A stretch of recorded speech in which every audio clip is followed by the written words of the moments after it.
Hey, everybody, and welcome back to the Ground Up Show. Today, I'm sitting down to chat with the incredibly talented and inspiring Kevin Curry from Fit Men Cook. Fit Men Cook is a platform that promotes healthy living starting in the kitchen. On his blog, videos, social media accounts, and app, he promotes the important message that healthy food doesn't need to taste like cardboard. On this episode, Kevin gives advice for how to get fit without ever stepping foot in a gym. He explains why everyone has the time to make healthy decisions about the food they eat. And he also gives some tips for creators who are looking to grow their audience. This is advice you should listen to. He's grown over 1 million followers on Instagram over the past couple of years. Of course, if you want to help support this podcast and keep it ad-free, you can do so by being a Patreon supporter. Go to patreon.com/MattDiavella to get exclusive access to videos on lifestyle design, business, filmmaking, and much more, all for the cost of a cup of coffee every week. Thanks for watching, thanks for listening, and enjoy the episode.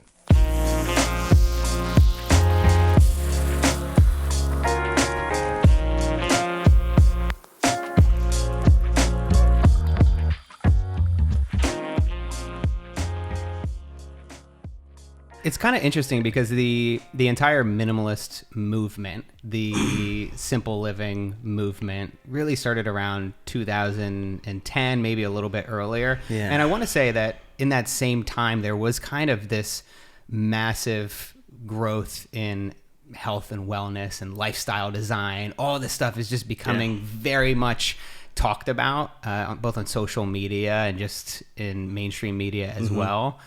When did you first start to think about lifestyle design and like creating the life that you wanted versus the life that maybe just happened to you? Yeah, I would probably say until recently, maybe about 2 or 3 years ago is when I finally kind of clicked. I think, the whole push for minimalism did happen. I would say maybe started back a little bit earlier than 2010. I think that design really impacted that, the way that we were just doing furniture and design and clothing, design and living spaces and homes, and that transferred over into this way of life. And I think that one of the things that I've learned, especially from a health standpoint, is that it's very difficult to live minimally because there's just so much noise out there. So for me, it was a process of, trial and error, cutting through all of the noise, trying stuff out on my own. And it's kind of like when you're a kid, you kind of learn what not to touch by touching it. And it's a painful process. And I was grasping for everything that was shown to me. So if someone said, oh, this is the new diet, well, let me go and try this. If this is the new breakout food, the new miracle food, well, let me go and try that. And I was doing what many people do. So it wasn't until about 3 years ago where it kind of clicked in my mind that individually I need to craft my own path, and that our health and wellness, we're on our own journeys. And what works for somebody else may not necessarily work for me. And that it's okay. And I got okay with knowing that there's more than one way to arrive at a destination. And I think that people tend not to do that when they think about health and wellness, that it's got to be this way. But the reality is, again, what worked for somebody else, it may not work for you. We have different genetic makeups, we have different schedules, we have different food preferences. We even actually genetically taste food differently. Some foods don't agree with us. And so there can't be just a singular way to go ahead and do that. It's kind of crazy because that's the exact opposite of how the media works and how trends and fads come about. They just, whether it's gluten-free or vegan, vegetarian, I don't even know if I would call those fads, but there's definitely been fads in the past 10 years that just kind of take off, intermittent fasting. And it's how do you know which ones work for you and which one don't? Is it just a huge game of trial and error? It is, oftentimes. And that's one of the most painful things that I think that people don't want to hear, but they actually need to hear. Oftentimes you got to know what to touch what not to touch by actually touching it. That's how people found out that they actually do have a gluten allergy. Some people, there's a lot of things that people will say that, okay, well, I can't eat this because it bloats me. Well, you're just eating too much. But you don't know that you're eating too much until you actually begin to eat for your right, portion size, when you begin to eat less, when you just for a time period begin to count your calories. I don't think that actually that we're meant to count our calories for a lifetime. I think that you need to, in a sense, because we all at some point have to become a lot more competent in the foods that we're putting into our bodies, and you can't do that until you actually go through that process. Right, and I think that's kind of something that a lot of people don't realize as well, is that not the way that you maybe build habits isn't the way that you'll continue to build them over time. Right. And sometimes it becomes easier if you're trying to wake up early, say before 6 a.m. every day. I tried and failed for my entire life to make a habit like that stick. And it's something that I wanted to do versus what I needed to do. When you need to wake up early, you wake up early. You got a job, you gotta go. There's no choice. But when you want to wake up early, it's much harder. And I found that it's just the process of building that habit has changed, where maybe early on I would have to put 8-10 different things and line them up where, all right, I need to make sure I need to know exactly what I'm going to do. I'm going to have my to-do list. I'm going to have my gym shorts and my shoes right next to the bed. I'm going to have a glass of water. And then, now I don't really have to use all those things anymore just because it starts to hardwire in your brain, and you know what works and what doesn't. And you don't waste as much time. Absolutely. It's routine to you.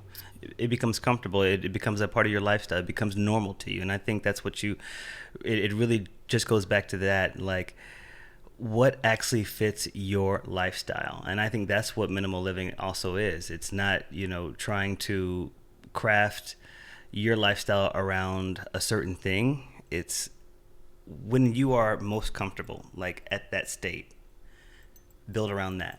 I guess let's first talk just about how you really got into fitness. When did that begin? You weren't always this person that is in front of me right now. Yeah, I got into fitness seriously, I started in 2009, and I was still overweight then, but I was just basically trying to out-train a poor diet. That's something that everybody does, at some point, trying to lose weight. And I got serious about fitness in the sense that, all right, let me try to find out the different ways to lose weight, the best ways to go ahead and do it. So I was doing a bunch of HIIT cardio. I tried a lot of spin. I was doing the weight training. So that's when I just began that process to kind of educate myself about different ways to challenge my body physically. But it wasn't until I was doing that for about 3 hours a day and seeing no change in my body that the light bulb finally clicked and said, okay, well, what else is going on? It's also my diet. And that was the biggest key, because it was much more so about what I was putting into my body. So when I finally got that gem, literally the weight just began to melt off my bones. It just began to fall off me. And that motivated me much more to dive further into fitness.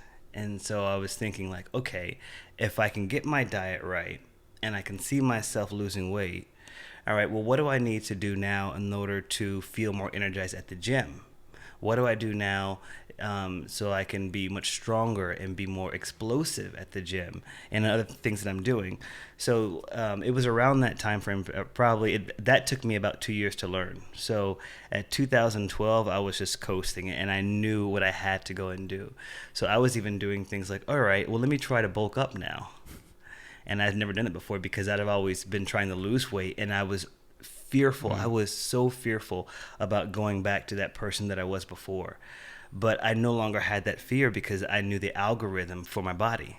I think changing your diet is probably one of the hardest things to do, because we're I think in a lot of ways we're addicted to these foods, addicted to the sugar, and you can correct me if I'm wrong, if that's the wrong word to use, but it's so hard to break that habit and start eating healthy. What steps worked for you when you were starting to turn things around? Yeah, man, it was hella hard to break that for me. I'll tell you what not to do. Sometimes that's important. Yeah. What I tried to do early on was, first off, the first mistake I did was I took one of the cookie cutter diets, and I told myself, all right, Kevin, you can just eat for fuel and not for taste. And for some reason, I had really convinced myself of this, that I was really going to be able to do this, and I was going strong. I would say I was better than most, so I did it for about a good 2 weeks, and then just one day I passed by this taco shop, this taco stand that I usually go to, and I was like, ooh, let me just get just one bite. Let me just get one bite, and downhill again. It sent me right back down that spiral. So trying to lie to yourself and to avoid, good flavor at the expense of trying to lose weight, it's going to lead you down that path that that you're not just going to be successful. Like you will be back at square one, and healthy food also is not bland and boring. So whatever you were trying to do, this whole like eat for fuel and not for taste, that's just not even correct, period, because healthy food shouldn't taste like a chore. The second thing that I did, I believe, was I tried to do everything at once. I tried to overhaul my diet all at once. So I was trying to eat healthy at every single meal, and I was scrutinizing everything that I was eating and making sure that it was healthy and it was like an A+. And I got burned out, period. I would be that person who you would see on social media who would post like, all right, I got all my meals done like for the week. Yeah. And by Thursday or Friday, man, I would be throwing that stuff away. I'd be putting either a whole bunch of barbecue sauce on there. There's nothing wrong with that, but I was putting like cups of barbecue sauce on things just to go and get it down. And that's just sugar, and it's still healthy food. Well, not when it's drenched in sugar, bro. Or not when you put cheese on there. I was going a little crazy on like the cheese I would put on there, sprinkling some of this and some of that. So I stopped doing that. And what I just did, what really worked for me to start eating healthy, was I just picked one meal. I just started very, very small, and I gave myself a reward for that. And I just said, all right, Kev, we're just going to start simple. And you go to work every single day. You barely eat breakfast, so that's cool. That's your routine. But your lunch is where you spend a whole bunch of money and you go out of control. So I just picked lunch every single day, and I would just prep that one meal. And that's what I did. And when I got consistent with that one, then I said, all right, I'm feeling a little bit better here. Let me try maybe breakfast, or let me try my post-workout meal. And I gradually begin to make those changes. In terms of kicking the sugar habit, man, it's really tough. Especially when a lot of the foods that you eat are kind of high in sugar, a lot of the packaged foods. So one thing that you can do is you can cut out a lot of the packaged and processed foods in your diet and reach for real foods. I started eating a lot more fruits, and the craziest thing happened. They were satisfying me. And then the more competent that I got about different foods and about dieting, I realized too that fats could be really helpful. And I know that, the media and will tell you got to have a low fat diet. That's not necessarily true. There are a lot of healthy fats out there. So I started to literally eat nuts and seeds and almond butter and peanut butter and have that with some fruit. And my sugar cravings were getting lower and lower. I was eating avocado and guacamole, foods that I really like anyway. And the satiation, that you get from eating a fatty meal actually helped to curb a lot of the sweet cravings. I love what you did in terms of starting. Well, I guess you tried to do all this stuff at the same time. It's like, you watch I'm Not Your Guru by Tony Robbins, and then I'm like, I'm so motivated and fired up. I just want to change everything in my life. Yeah. But sometimes it's much easier to just build things one at a time. And if you build one habit this month and then another habit the next month, then over time you have this whole collection of habits and your life is totally different. Yeah. So like just by starting with your lunch, just by doing one meal, and then eventually that sticks, and you said, okay, then I can step it up. And in a lot of ways, it's like a domino effect. This one thing will have these ripple effects throughout your life that it's kind of hard to see it from the outside because we get so anxious and we're not patient enough. Yeah, man, I'm guilty of that because everybody wants to see those results because they want to see what that cover model body looks like and all that, but it just really does take time. And I like to tell people to build your confidence up. And once you do something, you get excited and you start doing more and more of it. And that is the compounded effect of healthy living and healthy eating. That once you see that you can just do one thing and that it's working for you, then you want to do more. That's why I was joking around with somebody. That's why you see so many life coaches on Instagram, people that have lost like 10 pounds, and all of a sudden they want to go and tell you what's wrong with your life. The gurus now. I was like, you just lost 10 pounds last month, bro. But you know what? I'm excited for you. Yeah. But that is what healthy living can do. It changes your entire perspective, and it makes you feel that you can do more, and you want more, and you want to share that enthusiasm with others. Is that what happened with you? Which started first? Because I know around 2012 is when you started your Tumblr blog. Yeah. It was called Fit Men Cook. Right. From the beginning. So did that, I guess, what happened first there? And was there something about actually writing down your thoughts about health and wellness that helped you to stick these habits? Yeah.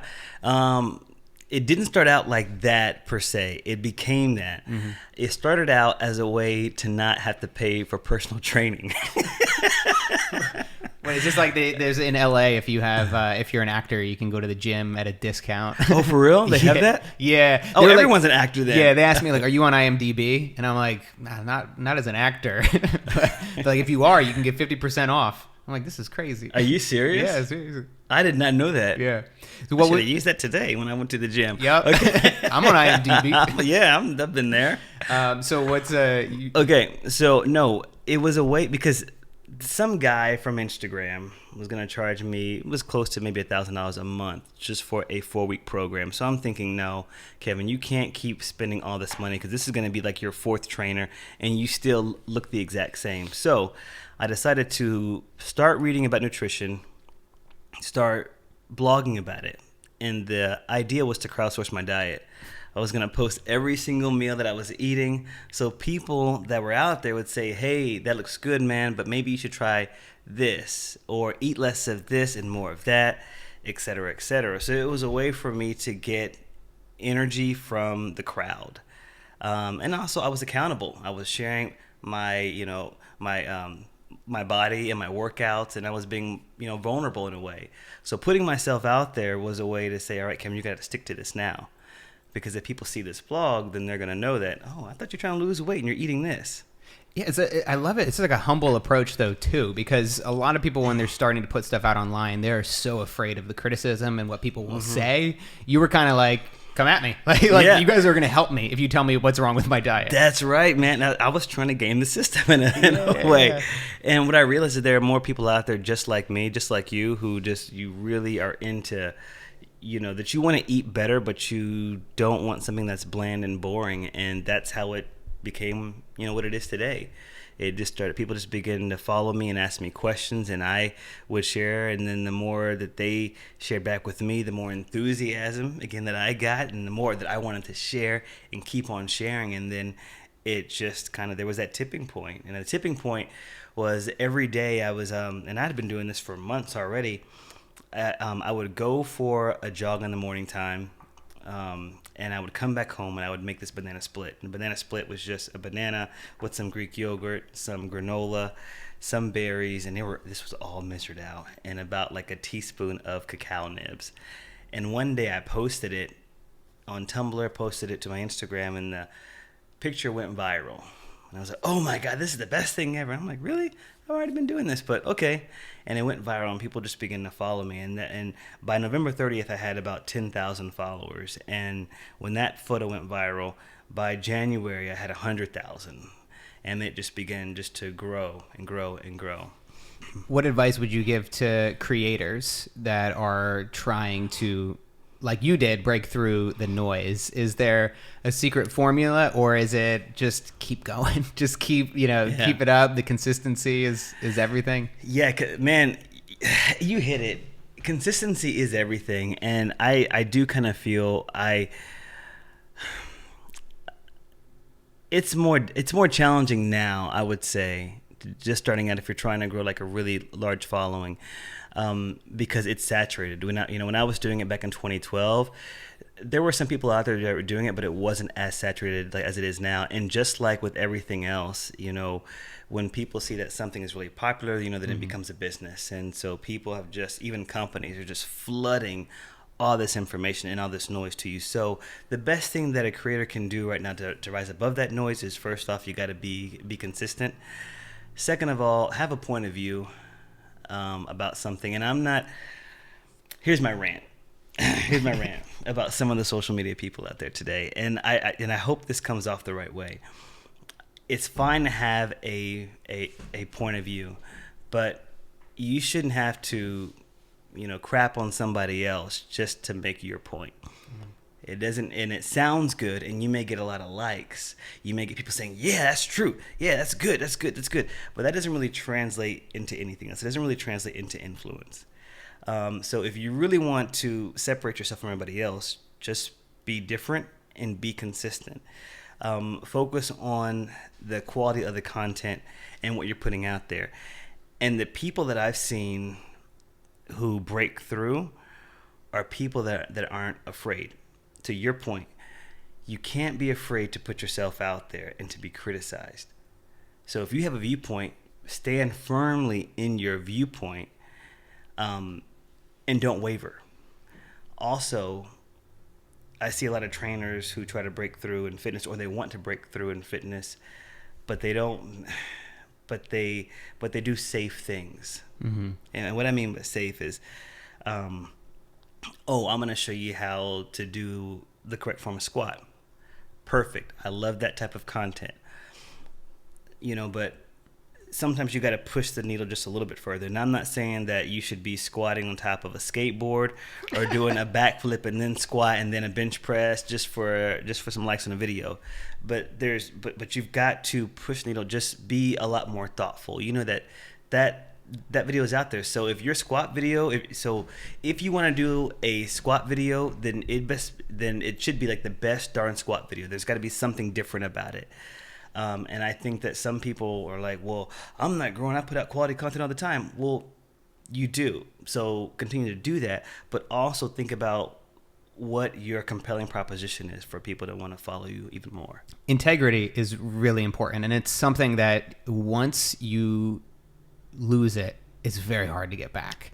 So if you start it by like shitting on people and like you said, being somebody that's not pleasant, then it's very hard to regain that. And also like you have to see it as a community too.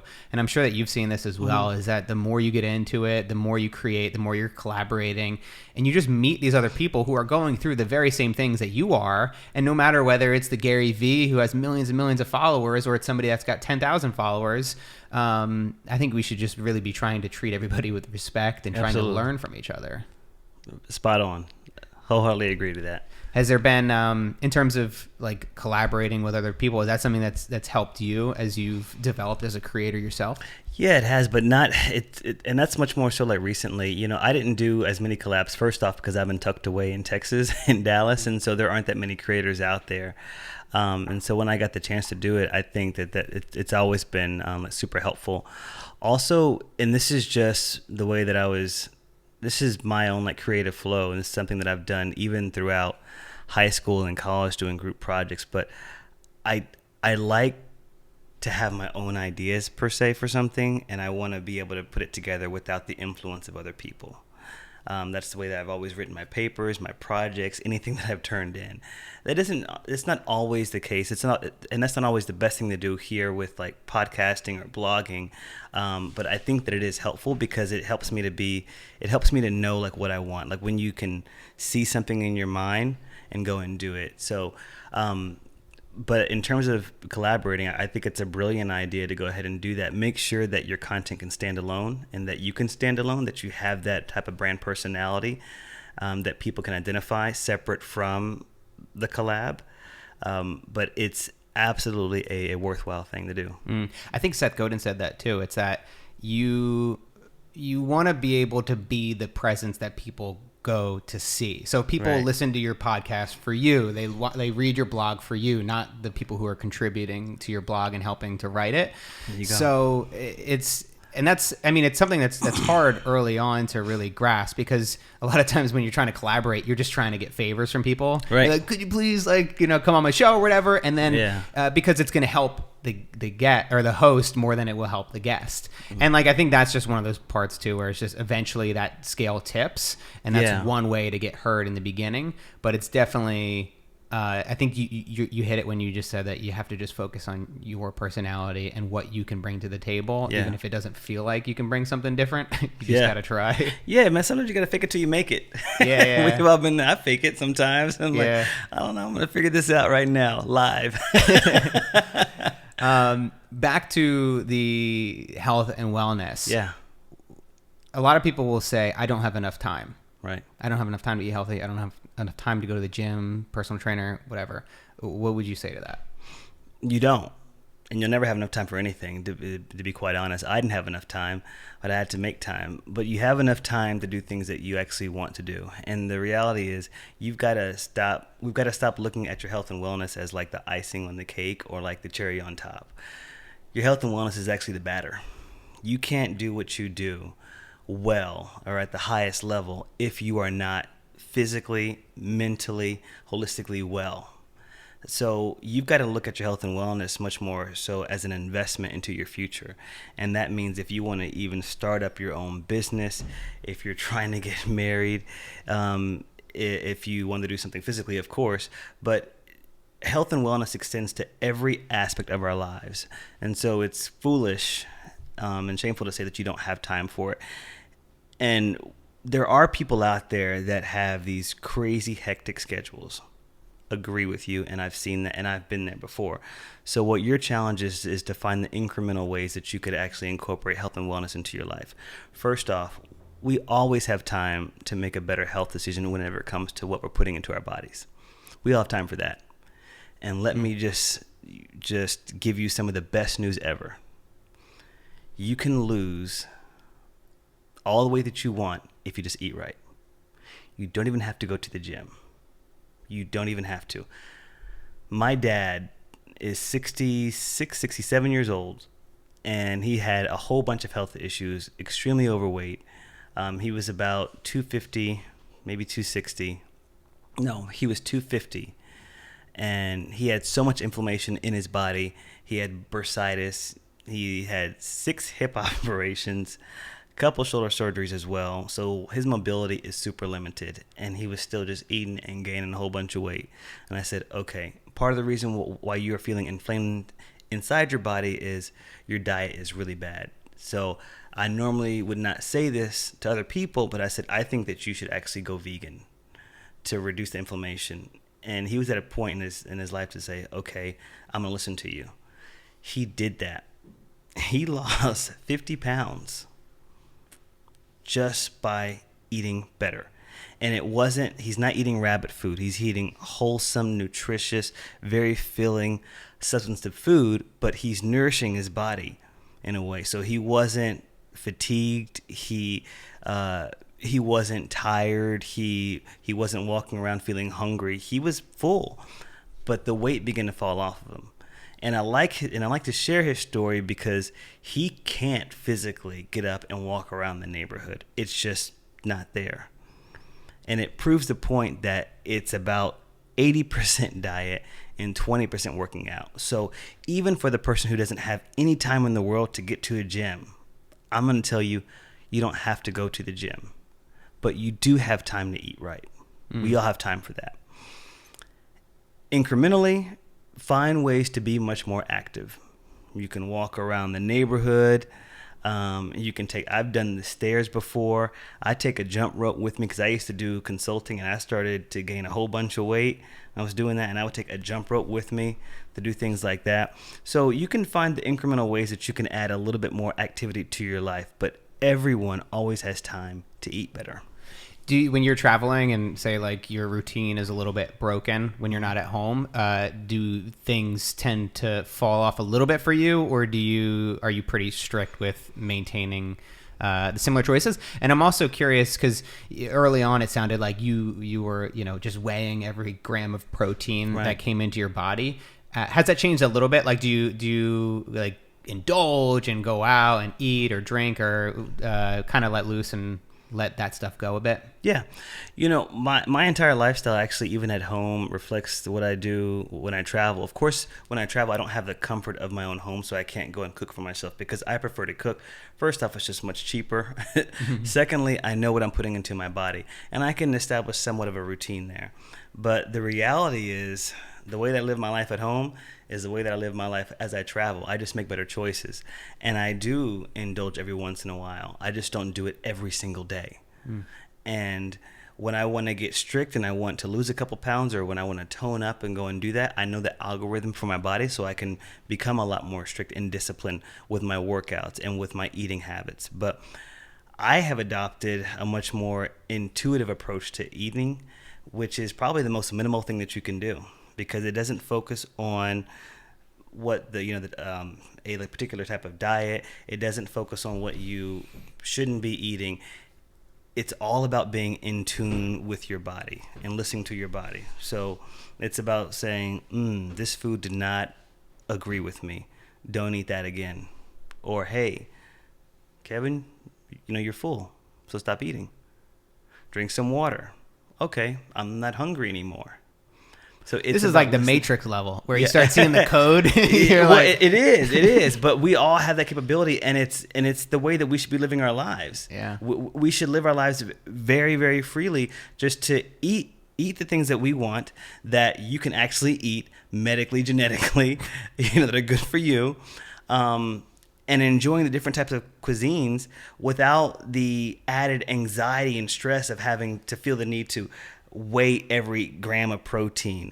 I got to count my calories every single time. Now, in the very beginning, if you're starting out, I think that is very helpful. And I think that we all should do that, because you need to become, again, competent about foods and what you're putting into your body. You just have to do that. And I wish that maybe as kids we had that type of education. We had like the food pyramid and things like that, but we really weren't taught how to eat and how to put foods together. At least I wasn't.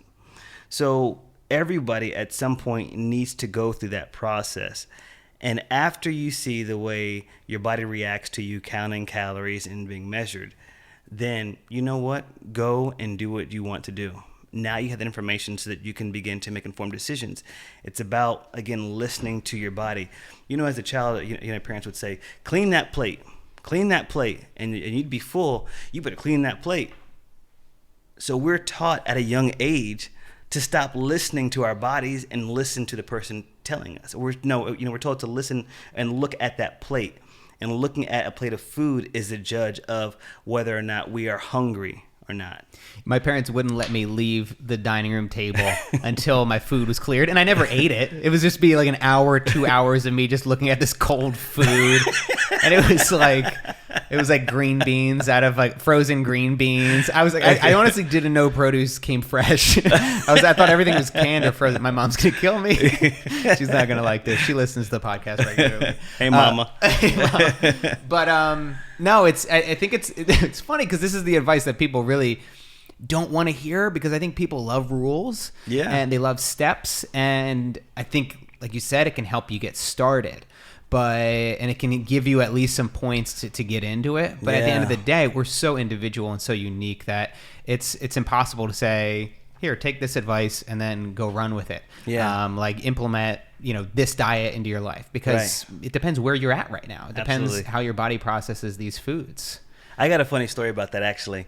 So I recently did this DNA test, and the DNA. I did that too. Oh, you did? Yeah, the 23andMe. Yeah, did you do that? I didn't actually do the food thing, but I just did the heritage one. Okay, well, you got to do it. Yeah. So I think that if you send that data on to another company, they can actually pull that stuff for you. Yeah. So it basically tells you all of your predispositions, or not predispositions, but your proclivity, I think, to maybe get a certain disease, or Right.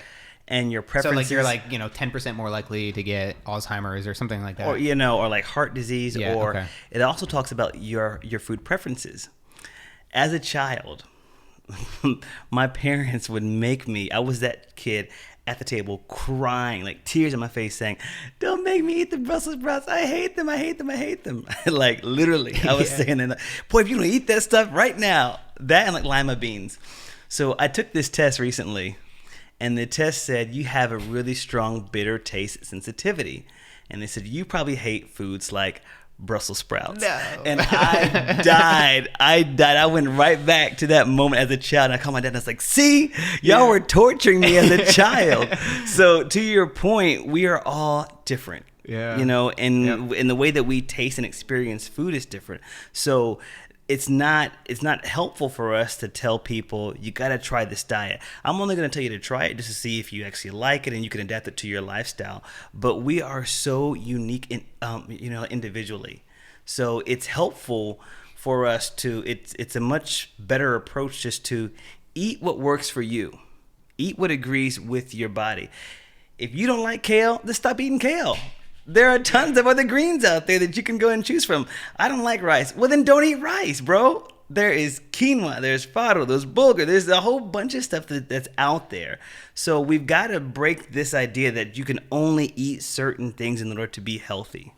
I think it probably takes a lot of experimentation, just a lot of trying different things and seeing what sticks and what works and what doesn't. Right. But that's the fun part, though. It really is. One thing that actually brought me a lot of good joy, and this is when I started to just really get into healthy cooking and I could see myself, changing my body, is that I would give myself one food each week to research and find a recipe for. And I didn't know what that stuff was. I honestly didn't. I grew up in the South in Texas, and I only knew rice. And I remember when I walked into the store, I was feeling myself too. Went up to the guy and I was like, "Hey, I need you to tell me where I can find the quinoa."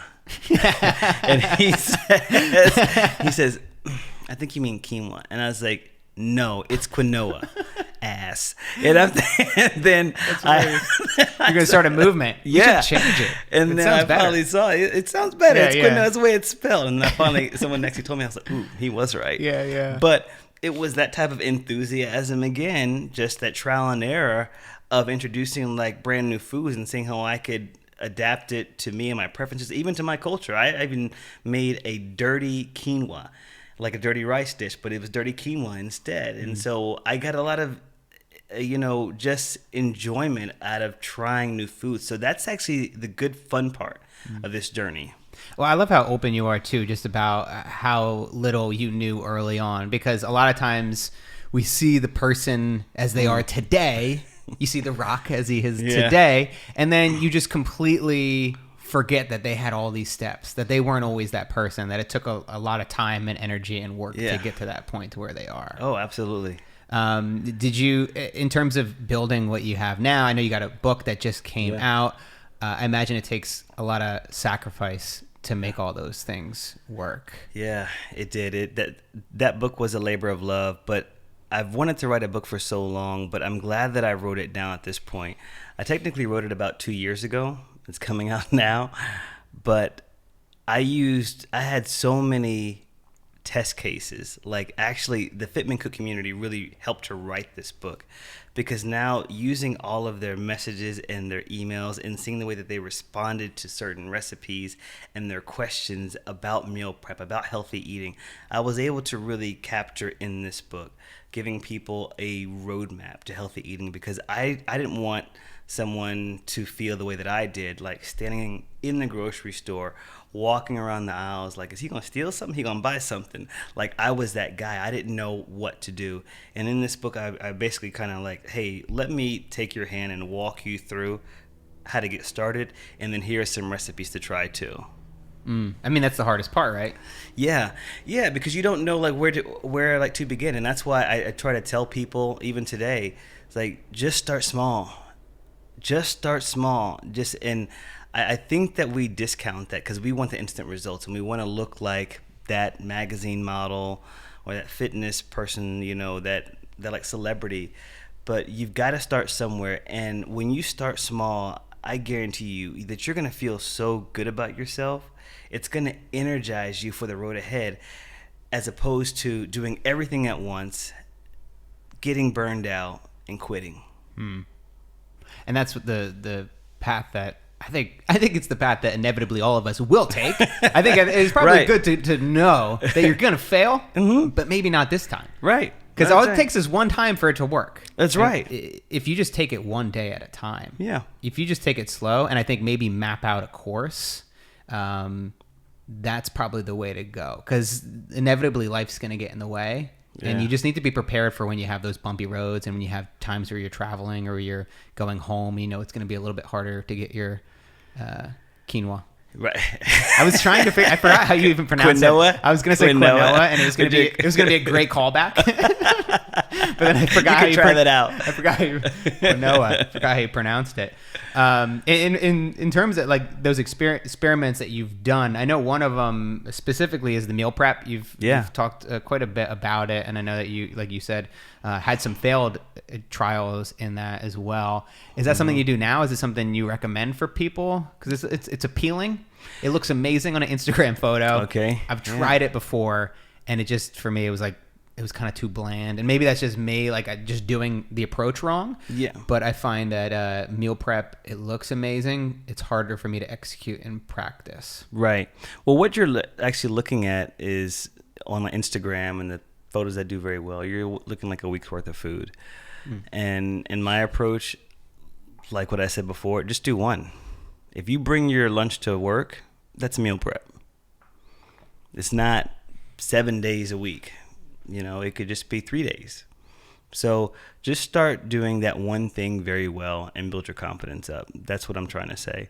And in terms of it being bland, well, I'm not sure about your skills in the kitchen, so I got to see what you were cooking up first in order for me to judge that. I mean, hopefully, you know, you were putting some type of sauce on it or something, right? Yeah, every time. What'd you make? No, dude, I'm like, when you were talking about just like the fact that you were just eating food for just fuel? sustenance and fuel, I was like, dude, that's me. Well, you can do that then. That's good. Yeah, I can do it, and I'm okay with it. I don't know. Yeah, I don't need all the sauces. I know my partner Natalie, she loves sauces. Yeah. I mean, she's Asian, and she's got the entire wall cabinet is all these different Asian sauces I had never seen before. That's right. Like for every kind of dumpling, I was like, what are you doing? And then it just kind of opened up my eyes to it. I don't really need to be drenched in sauces. She will literally, if I make steak, she'll like she's gonna get mad at me, but she'll like lick the pan dry after it's been out for like an hour or two. I'm like, that's disgusting. Well, that's what the flavor is, bro, because it's been like there. Caramelized there in that skillet, and I've done that before too. Done so it? Shout out to your fiance. She knows what that good flavor is, bro. That's hilarious. You gotta chase the flavor. Chase the flavor. Yeah, but you know flavor though, right? You grew up with some flavor in your house. You know what? I think I'm starting to. No, I actually didn't really grow up with flavor. Your mom is listening to this podcast, bro. You better lie right she's gonna now. Be upset. There was a lot of dude. Listen, we were Olive Garden Italian. We had like spaghetti and butter, spaghetti and ketchup. Like it wasn't glam. I know. Oh gosh, I know it was. I Tough. never had spaghetti and ketchup. No, yeah, you shouldn't. It's not a thing I would recommend. No, it's all right. It's whatever. It's good. But we weren't, we I didn't even know what bolognese was. I never heard the word before. Mm-hmm. We called it meat sauce. Meat sauce. Yeah, meat sauce. That was a Jersey. But did your parents like make really good food growing up? Good Southern cooking. Southern cooking. And then I lived in Texas too, so we had Mexican food. So if it wasn't soul food Sunday, it was going to be Mexican food that I was eating. So I grew up with a whole lot of flavor in my life. Well, maybe that's like why like you got kind of big early on, and then I stayed scrawny for my entire life. I had the opposite problem where I kept trying to gain weight because all I was eating was spaghetti and ketchup. Oh, well, that should put some weight on you, bro. I don't know. Maybe Spaghetti. Are you a hard gainer? What is a hard gainer mean? A hard gainer is someone who has a difficult time gaining weight. I was. It took me through college, so probably like 20 years before I was ever able to. I mean, obviously, I wasn't trying it 1 year old, but yeah. I mean, through my whole life, through high school, through college, I tried to put on weight, and it took me a long time to get it. But then once I broke through, with the help of protein shakes and just like with the help. Oh yes, you're definitely a like hard gainer because I can look at food and gain weight. Oh really? I can look at a pizza and be like, just got them calories. There we go. I'm good for the next hour. I feel bad because people give a hard time to the people that have a difficult time gaining weight because it's kind of like it's not a very common problem. I don't think, but I think there are more people out there than you might imagine. There are quite a bit, yeah. and I get quite a bit of emails from guys and women who ask me about how to gain weight, and it was a foreign concept to me. It really was until I started to work on some meal plans for people, and I would really try, and I would just boost the calories doing pastas, doing nuts and potatoes. and they would still not gain weight. And I'm like, Jesus, how are you were eating 4,000 calories and you are 140 pounds. How in the world are you not larger? So, yeah, I mean, it's a good challenge to have. It is. I mean, you actually do just have to eat probably an unhealthy amount of food in the beginning to like break through, but you just have to stuff your stomach. Like I just say like whatever I was eating, I just doubled it. I ate twice as much food. If I would have a tuna fish sandwich, I would just make 2, and I would do that for almost every meal in the beginning.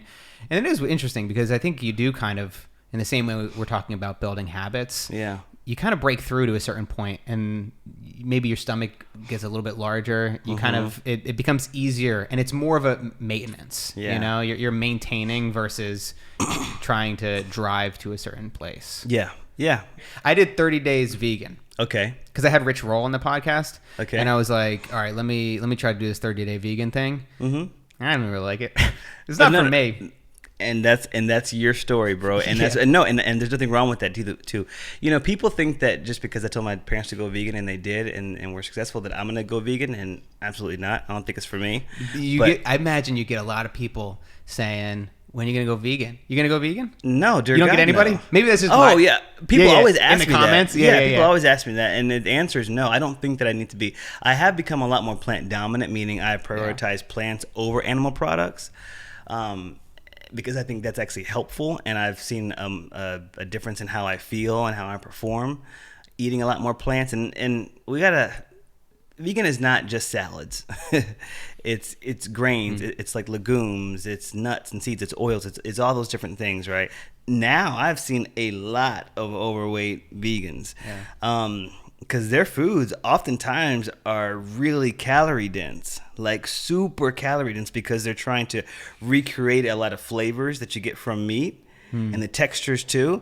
And when you start packing those things in, like for instance, if you like the nacho cheese dip, people love that. Cashews, you're just eating nuts, bro. I'm immature.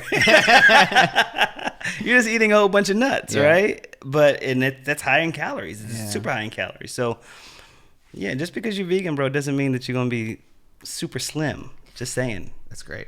You want to wrap up the podcast with a couple quick questions here. They're quick questions, not quick answers, so feel free to kind of stretch out and elaborate on them if you want. If you could go back to, say, around 20 years old or so, what would you do differently? What advice would you give a younger version of yourself? The advice that I would give myself at that point would, two things. I'd probably tell myself to go back and take that nutrition course that I skipped out on in college, because I just knew so little about food, and it was a course that I could have taken, but I just chose not to. I think that would have really helped me out tremendously. And then I'd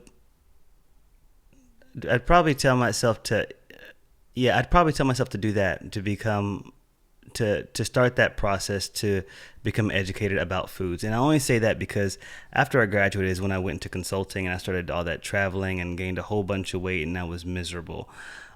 So had I known, I didn't know anything about food. Man, literally, I knew nothing about food. When I say nothing, I mean nothing. I think somebody mentioned arugula in a conversation to me, and I had to play along. And I was like, "Oh yeah." I'm like, "What the hell is that?"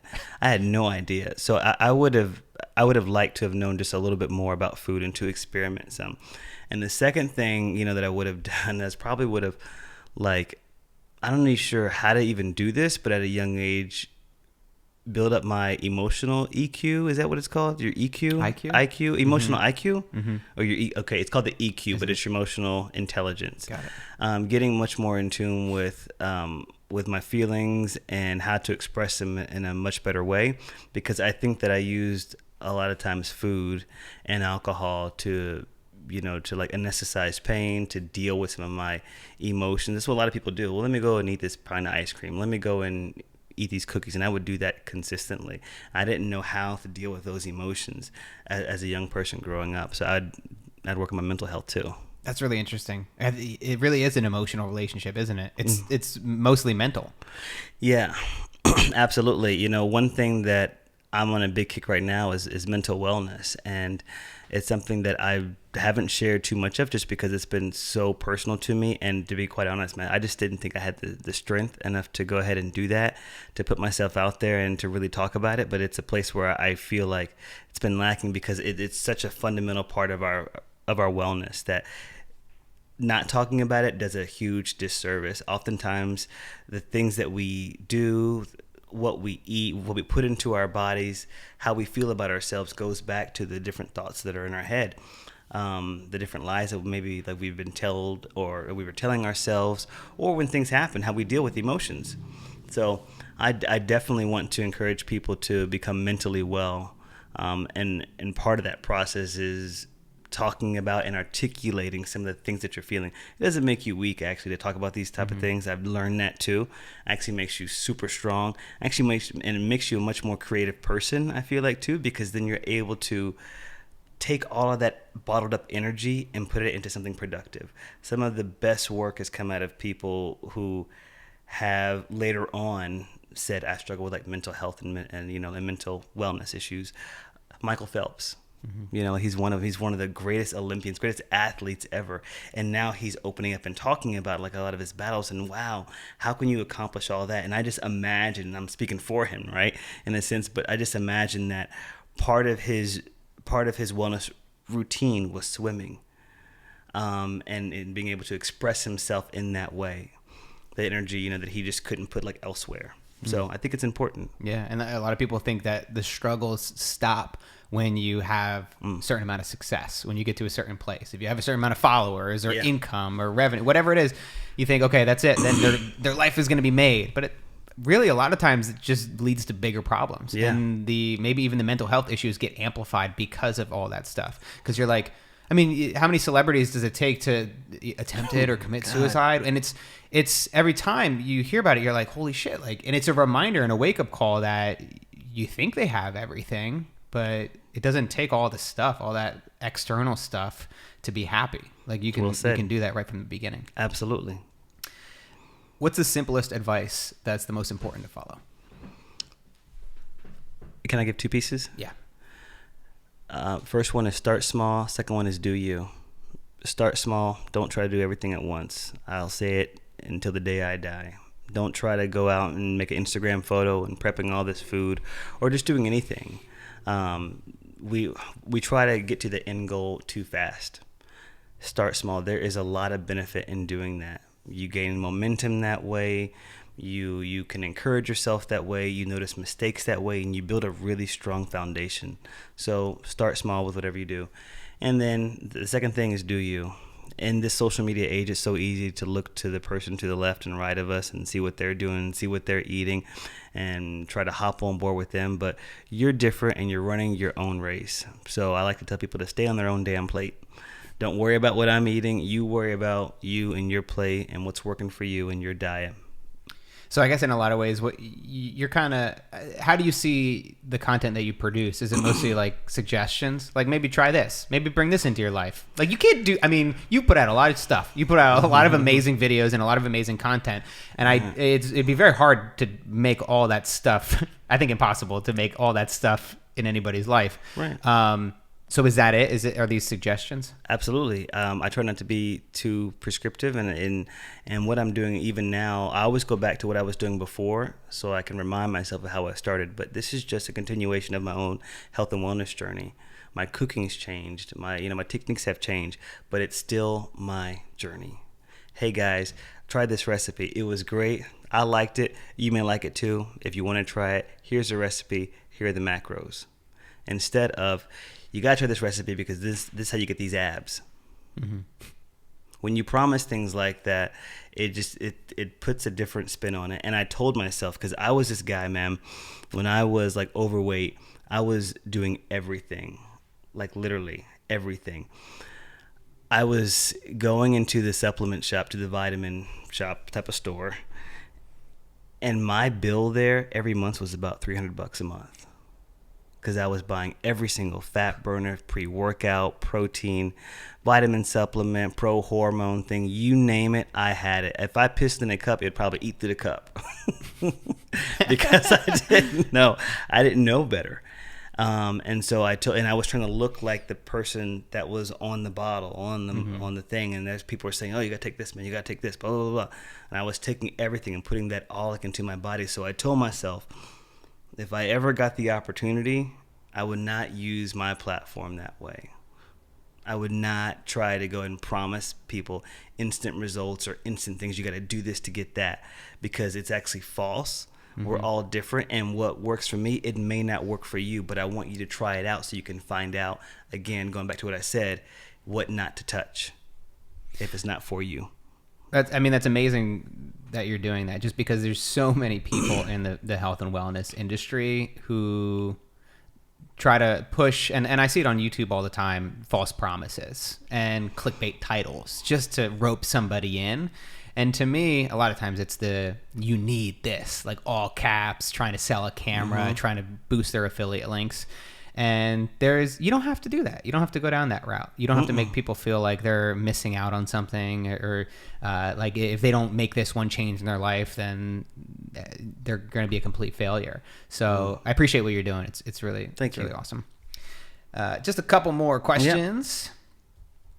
Is there, in terms of, because we talked a lot about creating and being creative and making stuff, as well as the health and fitness, but in terms of the creator side of things, is there a universal skill? Is there maybe something that stands out to you that every creator should learn? And now I know this goes contrary to our advice of giving blanket advice, but I think that there may be a few things in there that, whether it's something that's metaphorical, or if it's just like actual practical skill like writing, is there something that stands out to you?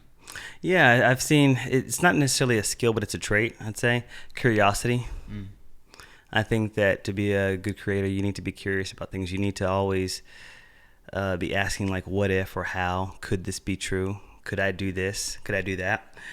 It keeps you personally engaged. It keeps you personally committed to something. It keeps it keeps your interest. Most creatives that I know, they can lose interest pretty quickly in something.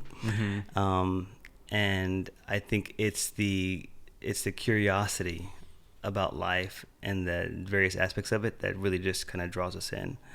That, that keeps us wanting to create something.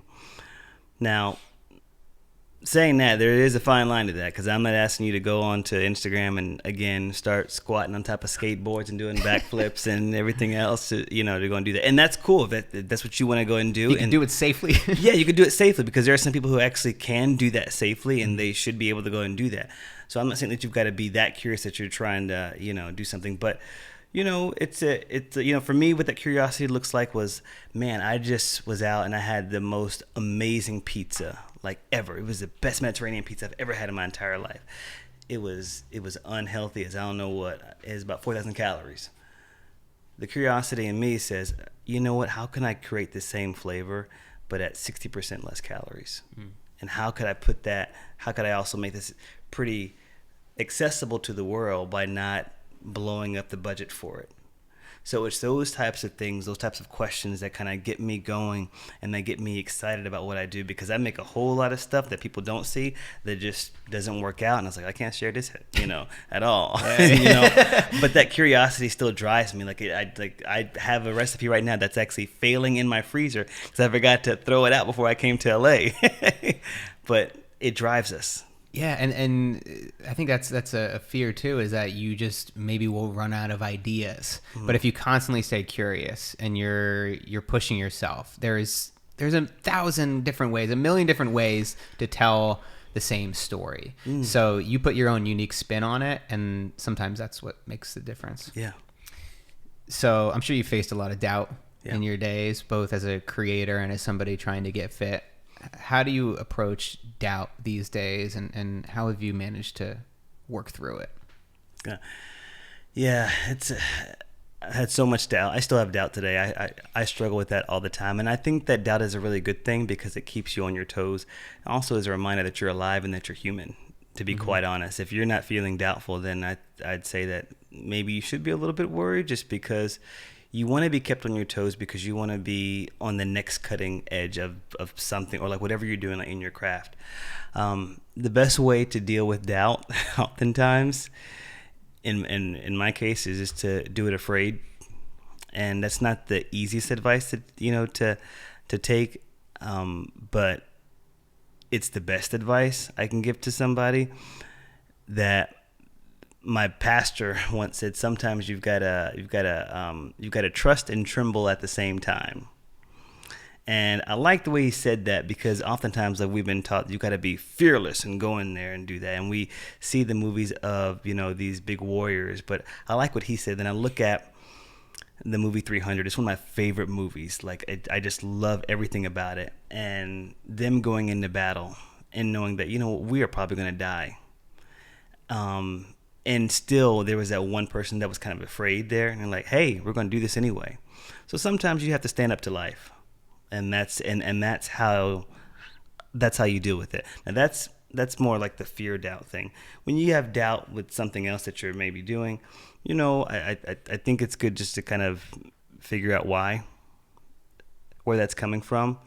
And that takes being in tune again with the whole mental health thing, with your emotions and your feelings, to kind of get to the root of that, because oftentimes that could be a good signal and a good trigger for you not to proceed down a certain path if you're having doubt about it. Like with me for business, if I'm feeling queasy about a certain business deal, I just don't do it, period. And there could be a whole lot of money on the table, there could be a good opportunity, but if I don't like it, and I'm known for this maybe behind the scenes, if I don't like it, if I don't vibe with it, if it's not, I'm not sure, then I don't do it. That's different from, oh my God, this is going to freak me out, I'm about to be doing this in front of all these people. That type of doubt's different. So you've got to be in tune enough with you and your emotions in order to distinguish which one it is. It's so important. That's Derek Sivers calls it, it's either hell yes or no. If it's not something that you're like 100% all in for. It's so good. And, we make these mistakes early on, because you make mistakes and you say that sounds pretty good. And then you do that project and you're like, wow, this is taking way longer than I thought it was going to take. Yeah. And it takes sometimes learning those mistakes the hard way. Yeah. But, and I think obviously, I think early on when you're first starting out, it's a little bit different. And early on when you have no opportunities, you kind of have to say yes to everything to build up to the point where you can start saying no. Yeah. But I think that's awesome advice for creators who are facing doubt. Yeah. So to wrap up the podcast, by the way, I just got to say, that's a nice coaster. I just realized the most expensive coaster I've ever seen. The iPhone coaster? The iPhone coaster. Yeah, that's great. So if people want to find the book, if they want to find more about you, where should we send them? Yeah, they can go to fitmencook.com to get all the recipes. And they can follow me anywhere at fitmencook. Instagram is my primary channel, but also YouTube and Facebook at fitmencook. And then the book is sold wherever books are sold. So Amazon, Barnes and Nobles. I think another place in Canada, I forget the name of it. But but you can get all the information from fitmencook.com. And the book's called Fit Men Cook. Fit Men Cook. Dude, you make it nice and simple. Make it easy. And it's for women too. Great. So I want people to know that it's 100 plus recipes for men and women. So women can benefit from this too. In fact, women are like my primary supporters, because they are tagging people, they're tagging their boyfriends, their girlfriends. Hey, we're going to make this on Friday night. Let's go and do it. Right. So women, thank y'all for building up the community, because y'all drive it. That's amazing. I love it, man. Thanks for doing the podcast. Appreciate you, bro. Thanks for listening to The Ground Up Show. If you're getting some value from the podcast, you can support the show on Patreon. Every month, I create exclusive videos exploring lifestyle design, minimalism, creativity, and business. These vlogs and AMA podcast episodes, which can be found nowhere else, give a rarely seen look into my work and personal life. Help support the show for the cost of a cup of coffee a week and get access to all this content at patreon.com/Matt D'Avella. Again, that's patreon.com/Matt D'Avella. Thanks for listening, and I'll see you next week.